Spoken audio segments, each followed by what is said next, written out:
नमस्कार विद्यार्थी मित्रांनो, आज एक अतिशय महत्त्वाची अशी अपडेट आहे जिल्हा न्यायालय कोर्ट भरती संदर्भातली। खरं तर महत्त्वाची जरी असली तरी खूप म्हणजे अशी धक्कद अशी बातमी आहे मित्रांनो ती। आणि लक्षात धक्का देणारी एक न्यूज या ठिकाणी आलेली आहे, कारण का 2 महिने झालेत आपले रिस्पॉन्स शीट या ठिकाणी आलेली नाही आणि रिस्पॉन्स शीटची सगळे वाट पाहत असतानाच अपेक्षित नसताना अशा प्रकारची एक बातमी या ठिकाणी आलेली कोर्ट भरती स्थगिती संदर्भातली। मित्रांनो, पेपर पुन्हा होणार का? TCS ने घेतलेले पेपर पुन्हा होणार की परत जिल्हा न्यायालयाकडे पेपर होणार की काय वगैरे मी सगळं सांगतो। तुम्ही ती जे कात्रण आलेले ते मी दाखवणारच तुम्हाला। हे बघा, हे कात्रण आहे ते तुम्ही पाहिलं असेल, परंतु थोडं न्यायिक असल्यामुळे मी याची सगळी माहिती तुम्हाला सांगणार नाही किंवा सगळे नावं देणार नाही। या ठिकाणी तुम्हाला फक्त एक सांगतो, श्रद्धा प्रकाश परब बाकीचे जे होते त्यांनी जे काही टाकलेले जे 1700 मुलांनी, आणि 17/5/2024 ची तारीख दिसते पिटिशनची, बस एवढं मी तुम्हाला सांगतो। बाकीचं मी जास्त काही याच्यावर तुम्हाला सांगणार नाही किंवा दाखवणार पण नाही। आलं लक्षामध्ये? आता तुम्ही आय थिंक मी काय पाहिलं नाही व्हिडिओ बऱ्या मला मित्रांनी काही व्हिडिओच्या लिंक्स पण पाठवल्या, परंतु मी काय पाहिलेलं नाही। मात्र बऱ्याच व्हिडिओ आलेले असतील याच्यावरती आणि सगळं काय आलं असेल, मात्र ते जे संपूर्ण वाचलं तर एक शॉर्ट बट स्वीटमध्ये एका 5 मिनिटामध्ये मी तुम्हाला सगळी माहिती देणार आहे, काय होणार आहे पुढचं आणि कशामुळे हे झाले।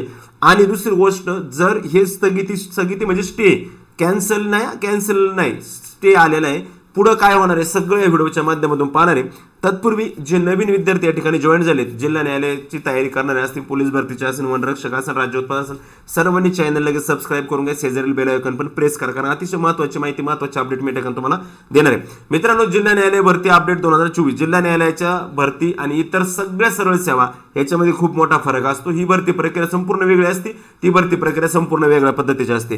जिल्हा न्यायालयाची भरती प्रक्रिया म्हणजे पहिल्यांदा जाहिरात येणार, जाहिरात आल्यानंतर शॉर्टलिस्ट लागणार, ज्या विद्यार्थ्यांची नावं शॉर्टलिस्टमध्ये एज्युकेशननुसार येतील त्याच विद्यार्थ्यांचा पेपर होणार, परत त्या विद्यार्थ्यांचा कट ऑफ लागणार आणि परत त्या विद्यार्थ्यांचा स्किल टेस्ट, म्हणजे प्रत्येक टप्प्यावरती त्या ठिकाणी कोर्टाच्या तुम्हालाच चाळण लावलेली असते। मात्र आपले पेपर पण झाले, TCS ने पेपर पण घेतले, आपली फर्स्ट रिस्पॉन्स शीट पण आली, आपल्याला किती मार्क हे पण समजलं। सेकंड रिस्पॉन्स शीट का आली नाही किंवा तिला यायला का उशीर झाला, मात्र सेकंड रिस्पॉन्स शीट सुद्धा लवकरची, कारण की भरती रद्द झालेली नाही, भरतीला स्टे आल्या, सगळ्या मुलांचे मेसेज येऊन पडले रद्द झाली नाही, तर त्या भरतीला मित्रांनो स्टे आलेला आहे, भरती कुठल्याही प्रकारे रद्द झालेली नाही।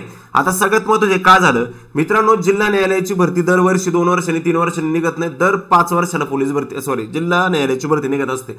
आणि 2018ला जी जिल्हा न्यायालयाची भरती निघली होती त्या जिल्हा न्यायालयाच्या भरतीमध्ये बरेच विद्यार्थी पात्र झालेले होते आणि प्रतीक्षा यादी लक्षामध्ये वेटिंग वाले जे मुलं होते ते असे डायरेक्टली दिलेले नव्हते, डायरेक्ट वेटिंगला टाकलं होतं त्यांना, म्हणजे डायरेक्टली। आता कसं केलं आपल्याला डायरेक्ट त्यांनी त्यामुळे आताही केले, प्रतीक्षा यादी किती लोकांची आणि निवड यादी किती लोकांची डायरेक्ट स्पष्ट दिलेले, म्हणजे बाकीच्यांचा बोलायचं काही राईट येणार नाही आता या भरतीमध्ये। मात्र त्यावेळेस कसं पद्धत होती, आता ऍक्च्युली त्यावेळेस मी पण ह्या फील्डमध्ये होतो, मी नाही असं नाही, ऍक्च्युली मी पण लिपिकचा फॉर्म भरला होता, माझी टायपिंग वगैरे काही माझी प्रॅक्टिस नव्हती, मात्र मला त्या भरतीचं काही आठवत नाही, कारण मी तोपर्यंत एक स्टुडंट म्हणजे क्लासमध्येच असायचो, अभ्यास वगैरे करायचो, मी काही एवढं युट्यूब वगैरे काही नव्हतं माझं त्यावेळेस, त्यामुळे मला काही एवढं आठवत नाही।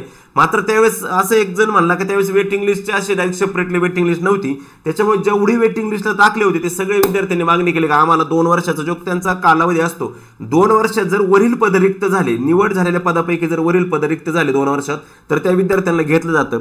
किंवा कोर्टाचं एक सांगतो, सपोज असं समजा का नाशिकला 200 जागा आहेत, 200 निवड यादीचे म्हणजे सिलेक्शनचे 200 जागा आहेत, पण 200 जरी काम झालं, तुमचं 190ला जरी नाव असलं म्हणजे तुम्ही फायनली सिलेक्ट आहे, मात्र तरी तुम्हाला लगेच जॉईनिंग देतील असं नसतं, त्यांचं लक्षात ठेवा, असं नसतं। टप्प्यात ते जॉईनिंग देतात कोर्टाला, कारण एक कोर्टातलाच कर्मचारी भेटला होता, तो मला असं नसतं, पहिले 50 नंतरचे 50 अशा टप्प्यात जॉईनिंग राहतात त्यांच्या, आणि त्यातले 1700 लोक जवळजवळ पाठीमागचे जॉईनिंग वाले बाकी आहेत, वेटिंग प्लस बाकीचे वरचे थोडेफार असतील 1700 लोक। ह्या लोकांनी काय केलं, याचिका टाकली की, आणि त्या लोकांची याचिका त्यांची मागणी सुद्धा बरोबर आहे, त्यांची मागणी अशी नाही। काय झालं होतं, पाठीमागच्या 2018 मध्ये जाहिरात आल्यानंतर 28 मार्चला जाहिरात प्रसिद्ध झाली होती आणि त्याचा जो निकाल होता तो 14 नोव्हेंबरला लागला होता, लक्षात ठेवा, म्हणजे त्यावेळी सुद्धा 5-5, 6-6, 7-7 महिने ह्या निकालाने भरतीने घेतले होते, बरोबर। त्याचा निकाल 14ला लागला, तो निकाल लागल्यानंतर त्यांचा जी काही वेटिंग लिस्ट प्रतीक्षा यादी होती ती 2 वर्ष असती, 2 वर्ष ती कॉलॅप्स होत नाही, मात्र 2 वर्ष पूर्ण झाल्यानंतर 20ला ती लॅप व्हायची होती, तर कोरोनामुळे 1 वर्ष वाढलं, 1 वर्ष वाढून दिलं, ती 21ला ती लॅप करण्यात आली, 21 2021ला 26 नोव्हेंबर 2021ला ते काय झाली, लॅप झाले. कारण 14 नोव्हेंबरला तर निकाल लागला होता. निकालानंतरचे पुढचे 2 वर्ष असतात, म्हणजे ते 26 नोव्हेंबर 2020ला व्हायची होती तर 21ला झाली. मात्र तोपर्यंत कोणालाही कोरोनामुळे याच्यामुळे जॉईनिंग काय भेटलेले नव्हते किंवा भेटले नाही. मग त्या परिस्थितीमध्ये ते जे मुलं होते का ज्यांना जॉईन भेटले त्या मुलांनी याचिका टाकली, याचिका केली आणि त्यांनी असं सांगितलं की आम्हाला घ्या आधी आणि मग ही भरती. आपल्या भरतीला त्यांचा बिलकुल विरोध नाही, कारण का ही भरती 5 वर्षातून एकदा येते. ही भरती काय पोलीस भरतीसारखी म्हणा किंवा आपल्या दुसऱ्या भरतीसारखी दरवर्षी 6 महिन्याला असं निघत नाही. ऍक्च्युली पोलीस भरती पण एवढी सोपी नाही सहज निघणं, परंतु काही भरत्या कंटिन्यू निघतात, तशी ही भरती नाही.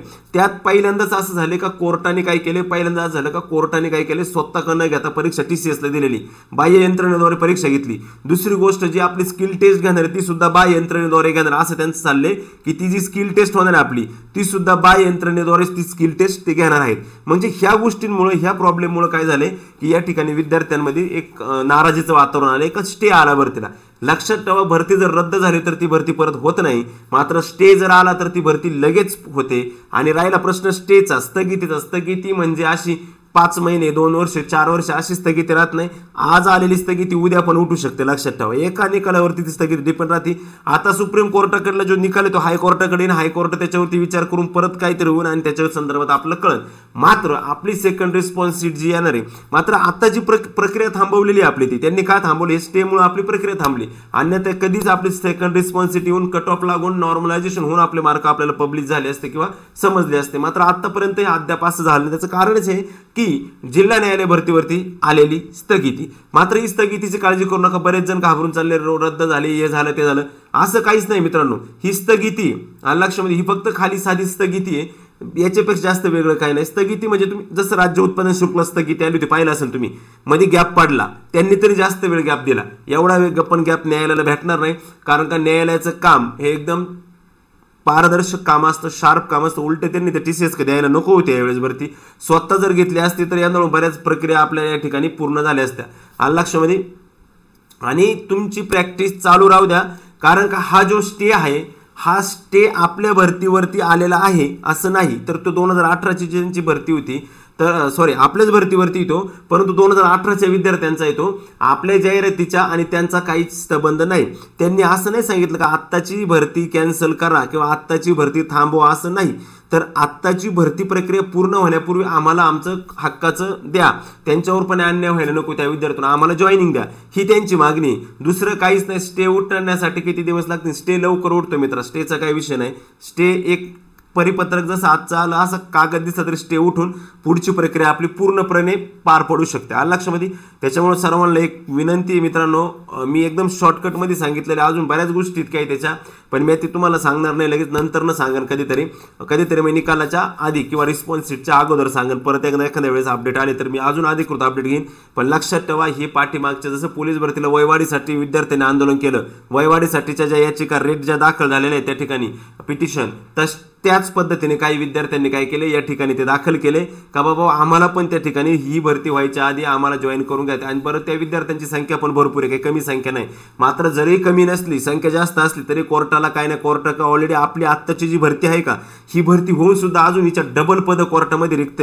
आजही तुम्ही कोणत्या कोर्टाचा एक टेबल 2-3 टेबल एक क्लर्क चालवतो, म्हणजे क्लर्कची संख्या फार कमी कोर्ट यामध्ये. आणि कोर्ट हा एक असं डिपार्टमेंट आहे, न्यायालय हे असं विभाग आहे का या ठिकाणी सगळ्या कारकुनी गोष्टी राहतात. तुम्हाला तर माहिती आहे, सगळं क्लर्कशी रिलेटेड राहतं.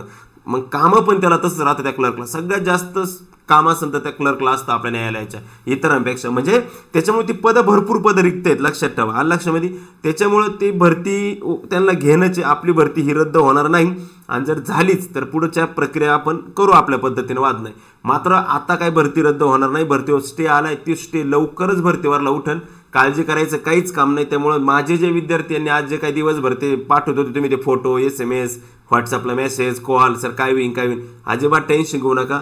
शिपायावाल्यांनी बी टेन्शन घेऊ नका. ज्याला शिपायाला 20च्या पुढे मार्क आहे, ज्याला क्लर्कला 25, 27, 25 ते 30 यांच्या दरम्यान आणि पुढे मार्क आहेत, त्यांनी एकदम बिंदास राहा, आपापली तयारी करत राहा. कारण का कधीही ऑन दी स्पॉट टायपिंग त्या ठिकाणी होऊ शकते. आणि टायपिंग जर झाली तर आपल्याच्याने टायपिंग त्या ठिकाणी होणं मुश्किल राहील. आलं लक्षामध्ये. त्याच्यामुळं तुम्ही चांगल्या रीतीने तयार करा. काहीच विशेष काय नाही. आलं लक्षामध्ये. ठीक आहे. ही होती जिल्हा न्यायालय भरतीची अपडेट. आलं लक्षामध्ये का ज्या जिल्हा न्यायालय भरती संदर्भातली आजची जी अपडेट होती. ओके, धन्यवाद. आणि आता पोलीस भरती संदर्भात पण आपण पुढच्या भागामध्ये एक महत्त्वाचा व्हिडिओ देणार आहे मी तुम्हाला. पोलीस भरती हा जो विषय, या विषयाच्या बऱ्याच अडचणी आहेत त्या आपण पुढच्या भागात पाहणार आहे. वाद नाही. मात्र जर पोलीस भरतीची आपण तयारी करत असाल तर तुमच्यासाठी खास मित्रांनो आपण घेऊन आलोय जम्बो ऑनलाईन टेस्ट सिरीज. हार्देज ऑनलाईन पोलीस अकॅडमी आयोजित भव्य jumbo test series, online test series, offline test series, ग्रामसेवक टेस्ट सिरीज, आरोग्यसेवक टेस्ट सिरीज, सगळ्या टेस्ट सिरीज तुमच्यासाठी आपण अवेलेबल केलेले आहेत.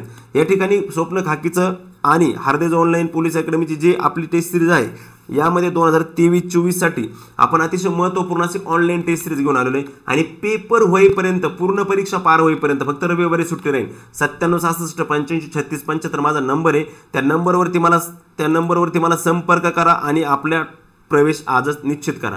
ही होती ऑनलाईन टेस्ट सिरीज. त्याचबरोबर मित्रांनो आपल्याकडे ऑफलाईन सुद्धा टेस्ट सिरीज आहे. ऑफलाईन म्हणजे 50 पेपरचे PDF आणि त्याच 50 पेपर PDFचे 50 स्पष्टीकरणाचे PDF अशा 100 PDF आपण फक्त 150 रुपयामध्ये तुम्हाला देतोय. आलं लक्षात. 200 रुपये फी होती, नंतर ऑफरमध्ये मी कमी ठेवली. आता रेग्युलर आपण 150 रुपये फी ठेवलेली आहे त्याची. नंतर फी वाढेल कमी होईल सांगता येत नाही, म्हणून आजच प्रवेश घ्या. अतिशय महत्त्वाची ही सुद्धा आपली टेस्ट आहे मित्रांनो. टेस्टची फी 150 रुपये. मात्र तुम्हाला 5000 क्वेश्चन प्रश्नांचा सराव त्या ठिकाणी होणार आहे. अतिशय महत्त्वाची. त्यानंतर मित्रांनो जिल्हा परिषदेची पण अपडेट आलेली. जिल्हा परिषद जूनमध्ये पेपर चालू होणार आहे. हार्देज ऑनलाईन पोलीस अकॅडमीच्या आयोजित आपली पोलीस भरती सोबतच ग्रामसेवक भरतीची सुद्धा टेस्ट सिरीज आपण घेऊन आलेलो आहे. गोरगरीब विद्यार्थ्यांसाठी चालू असणारा एक उपक्रम. सर्व टेस्ट हे IBPS पॅटर्ननुसार असणार आहे. सराव पेपर स्वरूप आणि वैशिष्ट्य, स्पर्धकाला वैयक्तिक मार्गदर्शन म्हणजेच ते याच्या माध्यमातून कारण टॉपिक पण भेटतील वेगवेगळे तुम्हाला. ग्रामसेवकचे स्पष्टीकरण देणार एकमेव टेस्ट. संपूर्ण प्रश्नपत्रिका नवीन अभ्यासक्रमाला अनुसरून असणार आहे. सर्व सराव पेपर हे ऑनलाईन स्वरूपात असतील. 100 सराव पेपर प्लस 10 अभ्यासक्रमातील घटकावर विशेष सराव पेपर असणे. मार्गदर्शक हार्देज सर यांनी चालणारी ही टेस्ट सिरीज अतिशय महत्त्वाची. एक युद्ध स्वतः विरुद्ध विचार कसला करता लगेच संपर्क करा. 97 66 85 36 75 आणि घेऊन टाका मग फक्त 99 रुपयामध्ये ग्रामसेवकची टेस्ट सिरीज. मग वाट कसली बात आहे. आरोग्य सेवकचे पण हॉल तिकीट येत आहे लवकर. आणि आरोग्य सेवक तर ग्रामसेवक सोबतच आरोग्य सेवकाची सुद्धा आपली टेस्ट सिरीज आहे मित्रांनो. सराव पेपरचं सगळं वैशिष्ट्य आहे IBPSच्या बदलत्या पॅटर्ननुसार विशेष म्हणजे तांत्रिक प्रश्नांचा पूर्णपणे समावेश असणारी फक्त 99 रुपयामध्ये असणारे. सर्व प्रश्न 5 पर्यायाचे तसेच चालू घडामोडीचा विशेष समावेश असणारे. IBPS आता 5 पर्याय देते. नन ऑफ धीस तसंच प्रकारे असणारे. सर्व पेपर IBPS दर्जा आणि तांत्रिक घटकामध्ये शालेय पाठ्यपुस्तकाला सुद्धा अनुसरून प्रश्न असणारे. त्यामुळे ही सुद्धा टेस्ट सिरीज तुम्ही सर्वजण खरेदी करू शकता. अतिशय महत्त्वाची टेस्ट सिरीज आहे. त्या सगळ्या कोणत्या घ्यायच्या त्या घ्या. खाली माझा नंबर त्याच्यावरती मला संपर्क करा.